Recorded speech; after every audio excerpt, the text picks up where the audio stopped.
Hey, what's up guys? So in this video, we're going to be taking a look at both the V1Driver as well as the different radar companion apps. These apps are specifically for the V1 Gen 2, Radenso DS1, Uniden R4, Uniden R8, and then eventually the Uniden R9 once that has its Bluetooth activated. And these apps are both very similar. They're designed to add some additional functionality to your detectors, but they also have some key differences as well. And so in this video, we're going to be going over both their similarities and their differences and help you ultimately decide which app is best for you.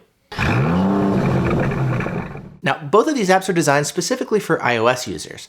There are some apps available for Android, and if you take a look at the article over my website, it goes over all the same information that we're going to talk about here in this video, plus I'm going to go into some additional information as far as the different apps available for Android and some of the apps currently available just in beta that's being developed, such as Highway Radar for iOS. However, in this video, we're going to go ahead and focus on the two different apps that are available currently for iOS users. Again, V1Driver and Radar Companion. Now, these different apps, they've got a lot of similarities. Essentially, they're designed to take your phone and add some additional functionality to your detectors. For example, they both originally started as V1 apps, and that was really nice because the V1 doesn't have GPS at all. So it's going to be adding things like your GPS-based automatic lockouts, GPS low-speed muting, etc. But then, even if your detector has GPS built in, they can also do some things that are nicer than what's available in any of the detectors. These apps have since been updated to support like the Radenso and Uniden detectors that have Bluetooth, kind of your out-of-wave detectors. And for example, you've got automatic lockouts built into those detectors, but the lockouts built into the apps are actually implemented a little bit better. Additionally, you've got things like low-speed muting. Your detectors can already do low-speed muting with GPS, but the apps can do things like, let's say you start up your car in a parking garage where you don't have a GPS lock yet. The app is going to assume that you're probably still traveling at low speeds in a parking garage, so it's going to apply low-speed muting before you actually get a GPS lock. So it can keep your detector quiet, starting it up in a parking garage where the detector itself might not otherwise have GPS. The apps can also add some additional BSM muting capabilities to help calm down some of the false alerts. It can give you a visual display of the different alerts that you see, maybe more information that you can get from the detector itself. It can give you some additional audio alerts and actually speak some helpful information for you guys. And it can log the different alerts that you see as you drive around and then even display those alerts for you on a map afterwards. And so these apps are very helpful to improve the experience with your detector. That said, there's also some key differences between them as well. They've got a different UI, they've got some different features, and even some of the features that they both share are implemented differently. We'll go ahead and first start with V1Driver. Now, V1Driver was kind of the original third-party app for the V1. You had V1 Connection, which was like the classic app from Valentine that lets you go in and change settings of the detectors. But then people would typically stop running that and then switch over to V1Driver while driving to add some of the additional GPS features like your auto lockouts and whatnot. Well, the app has since been updated to support your different out-of-wave detectors from Uniden and Radenso. And to activate that functionality, if you go into the app, we're going to go into Settings, then we're going to go into Bluetooth settings, and you're going to see there's an option there for Uniden Radenso on. If you're running it with just the V1, you're going to have that switch turned off, but then if you want to run it with like a Uniden or a Radenso detector, you're just going to want to go ahead and turn that setting on. And so this actually brings me to the first advantage here for V1Driver, which is the fact that you've got just one app for all the different detectors. With the other one, Radar Companion, there's actually different apps for every single detector. And so if you have multiple detectors, well, you're gonna have to buy multiple copies of the different apps. With V1Driver, you can just use one app here and have it work with any of the different detectors that you own, which is helpful if you happen to have a lot of different detectors. Next, V1Driver also has the ability to alert you to things like crowdsourced alerts, like police spotted in the area, or even things like red light cameras and speed cameras. It's similar to Waze, to where you're driving around, you can get alerted to other stuff that's nearby. Now, to activate this feature, you're gonna wanna go into the settings here again, and there's an option here for the network alert settings. And then if you go in here, you can see we've got a bunch of different things that it can alert to. So police, cameras, accidents, you can alert to traffic, anything like that. So again, some additional information, a lot like what you get with Waze.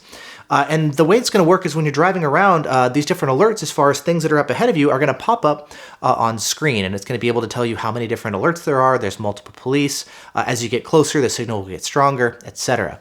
Now, that said, in practice, I actually prefer running Waze for a couple key reasons. Number one, there's no map that's built in here to V1Driver. It's just going to tell you everything that's going on up ahead.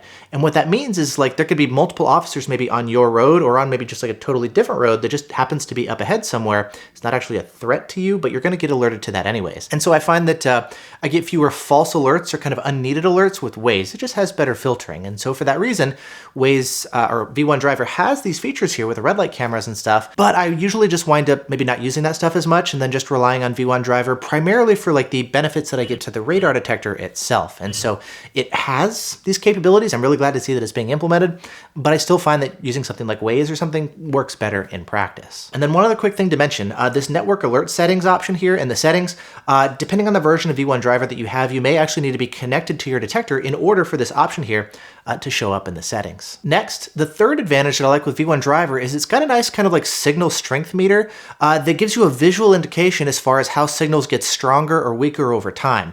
And that's really nice. So like as you're driving, you can see maybe you're getting closer and closer to the source. The signal starts to get stronger and stronger, or you crest the top of a hill and suddenly the signal gets a lot stronger.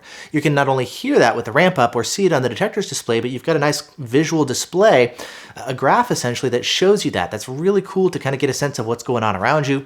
You can tell if it's like constant on and building up gradually, or you can see if there's like spikes up and down for instant on, the signal's coming and going. So I like having that extra visual information available here too. Fourth, there's the ability to do some of the voice controls, basically having the app speak to you for certain specific use cases.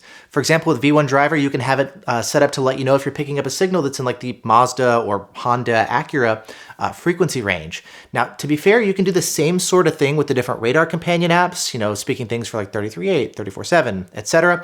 But you've got more control and more options available if you like the voice announcements with V1Driver. And then finally, probably one of the biggest ones in practice is the fact that V1Driver actually does a better job, I've noticed, of automatically reconnecting to my detector every time I get back in the car. And so for that reason, there's fewer times to where I have to like go in and putz around with the app and reconnect to the detector, again, every time I get in the car if I'm using it as my daily, essentially.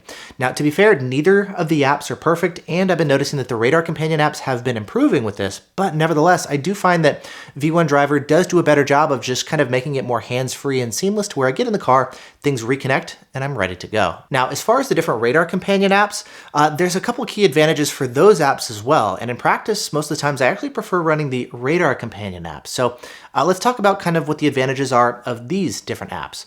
So first off, when you're driving around and you're not getting any alerts at all, I actually like the way that the different radar companion apps better utilize the available space on the phone's display. It can show you things like your current speed, the direction that you're traveling, or even like your altimeter, letting you know how high you are. It's not something that I use all that often, but it's nice if I'm traveling in the mountains, for example. With V1Driver, on the other hand, I find that there's a lot of like empty space in the app that's unused that I wish was actually utilized for something. Additionally, speaking of stuff that's on display, if you take a look at the app, at the bottom of the different radar companion apps, you'll find these different sliders here. And this is nice to actually let you go in and adjust the volume level of your detector. You can adjust not only the main volume of the detector, but also the volume for the auto mute. So after it kind of like automatically mutes your detector, you can adjust how quiet it gets once it's muted too, which is pretty handy. Third, both of the apps have like a BSM snoozing feature, which is really nice if, let's say, you're driving behind a car on the highway that's emitting blind spot falses. And let's say, you know, you drive a little bit farther away, false goes away, then you get a little bit closer, you get the false again,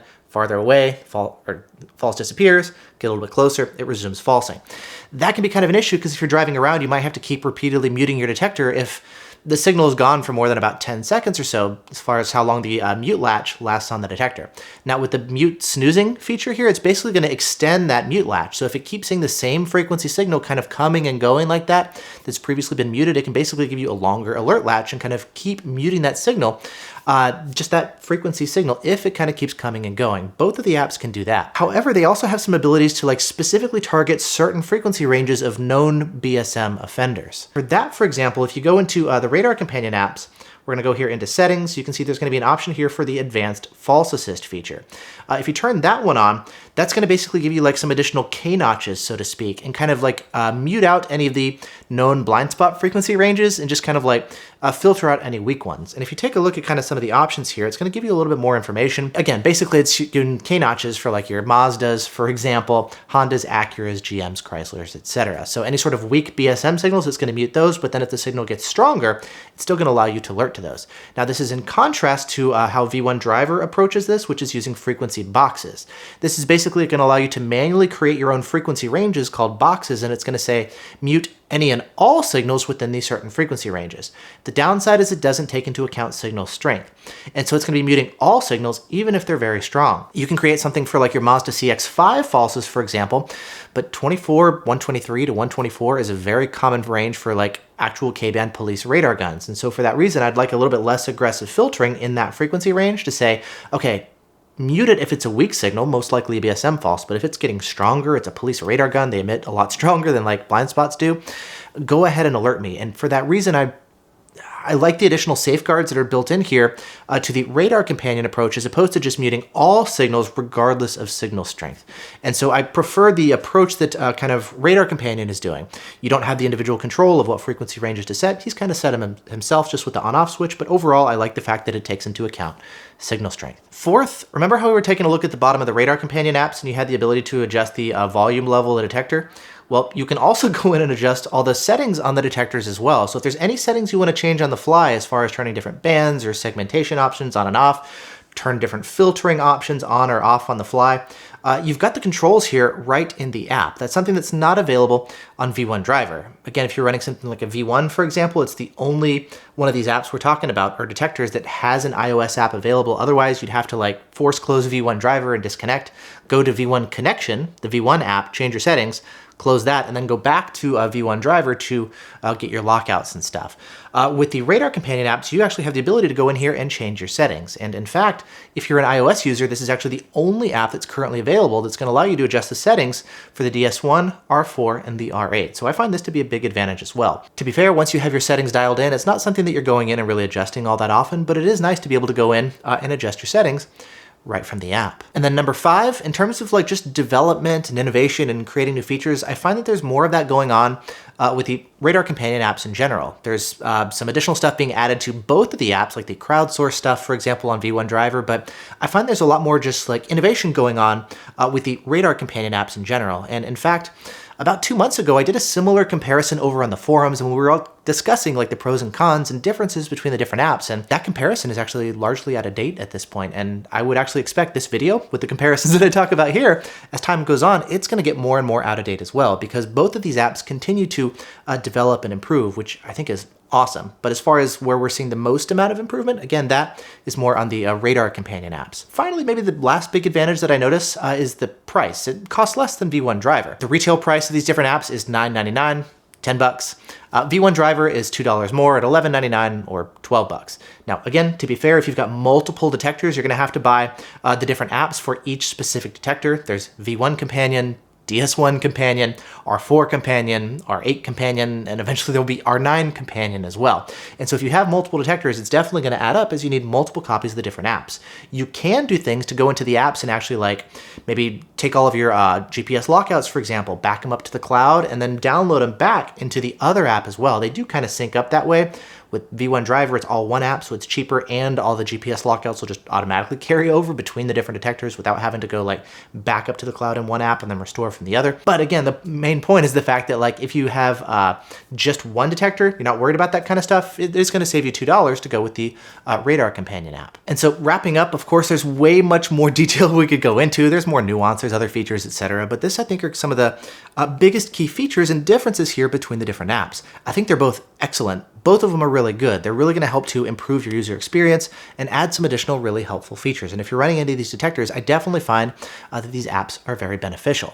As far as the differences, as far as, you know, which one is better, I tend to prefer the radar companion apps. Like some of the advantages of V1Driver, for example, like the crowdsource stuff, I prefer the way that Waze goes about things, so I just wind up using that instead. And even though V1Driver does do a better job of like automatically reconnecting back every time I get back in the car, that's been getting better with the radar companion apps. And I find that overall, I mean, it has more useful features that I like. I prefer the way that it handles the BSM muting, for example. I prefer the UI a little bit more. I like the ability that I can go in and actually adjust the different settings on my detector, for example. I even like little things like the fact that at the end of the trip, it gives me a little trip summary to let me know how many signals I've seen, for example, and just how far I've driven. I thought it'd be a little bit silly, but now that I'm using it, it's a nice extra little touch. And so for those reasons, after going back and forth, running the different apps quite a bit, I find myself leaning more and more towards the different radar companion apps. But But again, I think they're both, all of them, both, let's say, they're all really good. And personally, I'm really grateful with the fact that we've got such excellent apps available from third-party developers who are taking the time as fellow enthusiasts to like create these different apps and make them available for us. So if you guys have any sort of like feature suggestions, hop on the forum. Both of the developers are very active there. They're doing a great job. And they're really good, again, as far as listening to user feedback and making improvements over time. And so I think that we, as radar detector users, are very fortunate to have them both working hard for us. And so with that said, if you want more information, if you want to join in the discussion, head on over to the forums. I'll link down in the description to the discussion areas on the forums to where you can go and purchase the different apps, where you can go and purchase any of the detectors that are compatible with these apps, etc. And so with that said, thanks so much for watching. Hope you guys are doing great. I'll see you in the next video.